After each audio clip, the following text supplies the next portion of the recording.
how to calculate the Vimsottari Dasha balance with the use of the ephemeris. So we start by looking at the longitude of the moon. This 8 signs past, 1 degree and 13 minutes. Now, it is important to remember that this 8 signs here does not refer to Scorpio because those are past, so it is actually referring to the sign of Sagittarius, the 9th sign. And we take our ephemeris and we go to page 68. And the reason I use Sagittarius is because they forgot to mention it here in the column. The first column is the moon in Aries, Leo, and it should at Sagittarius. It's all the fiery signs, 1, 5, 9. So we're looking at 1 degree and 13 minutes. So what do we find? We find the value or the balance for 1 degree. And then the next one is for 1 degree and 20 minutes. So it does not give the balance for 1 degree and 13 minutes. So we find that it is Ketu that's running. That's Mahadasha. And the balance is 6 years, 5 months, 21 days. But we're lacking 13 minutes. So what do we need to do? We need to just find it here on the next page.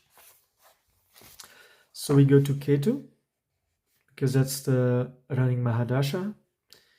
And it should be remembered that whatever value you find here, it should be subtracted from the balance of the Dasha that we just found on the previous page. So we're looking for 13 minutes. Again, we go down the column of the minutes and we find 10 minutes. And the balance or the value is 1 month and 13 days. But that's not sufficient because we are looking for 13 minutes. So on top of that, we need to also subtract the value for 3 minutes, and that's 9 days. So both 9 days and 1 month and 13 days should be subtracted from 6 years, 5 months and 21 days. And then you have the balance of the running Mahadasha. So when we take the date of birth plus the balance of the running Mahadasha, we arrive at the end of the Mahadasha. Now from this value we have to subtract the total of the Mahadasha, and then we arrive at the beginning of the Mahadasha. And this is very important to do because this will allow us, we need this date to calculate all the Antardasha and the running Antardasha. So we know it's Ketu. Ketu is the running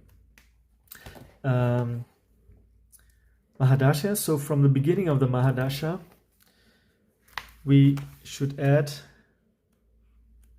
let's go to page 58.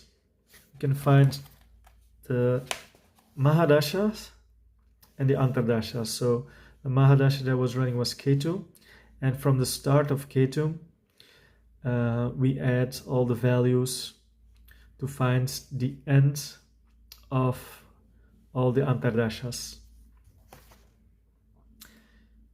And that is how you find the running Mahadasha and the Antardasha by the ephemeris method.